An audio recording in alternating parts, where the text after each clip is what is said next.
PVK Vijay ఎక్కడున్నాడో monitor చేయండి. బహుశా కౌంటింగ్ సెంటర్ల దగ్గరికి ఆయన వచ్చే అవకాశం ఉంటుంది. ఏ కౌంటింగ్ సెంటర్లో విజయ్ ఉంటున్నాడో ఆయన మీదే కాన్సన్ట్రేషన్ అంతా ఉంది కాబట్టి ఆ కౌంటింగ్ సెంటర్ దగ్గర మీరుండే ప్రయత్నం ఒక్కసారి చేయండి. ఒకసారి కేరళ వెళ్దాం, ఎందుకంటే మరి కాసేపట్లో అశోక్ ఒకసారి ఎంత సమయం, సరిగ్గా 2 నిమిషాల సమయం మాత్రమే ఉంది.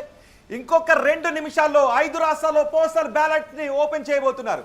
సహజంగా పోస్టల్ బ్యాలెట్స్ ట్రెండ్స్ ఏ విధంగా ఉంటాయో మొత్తం పాపులర్ ఓట్ ట్రెండ్ కూడా అదే విధంగా ఉంటుందని ఎక్కువ ఎలక్షన్స్ లో నిరూపితమైనటువంటి సత్యం. కాబట్టి పోస్టల్ బ్యాలెట్స్ వైపు ఇప్పుడు అందరూ చూస్తున్నారు.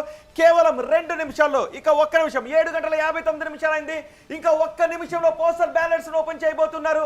అక్కడ 0-0 గా కనిపిస్తున్న నెంబర్స్ లో ఇప్పుడు మారిపోతూ ఉంటాయి. రౌండ్ కి మెజార్టీ దోబూచులాడుతూ ఉంటుంది.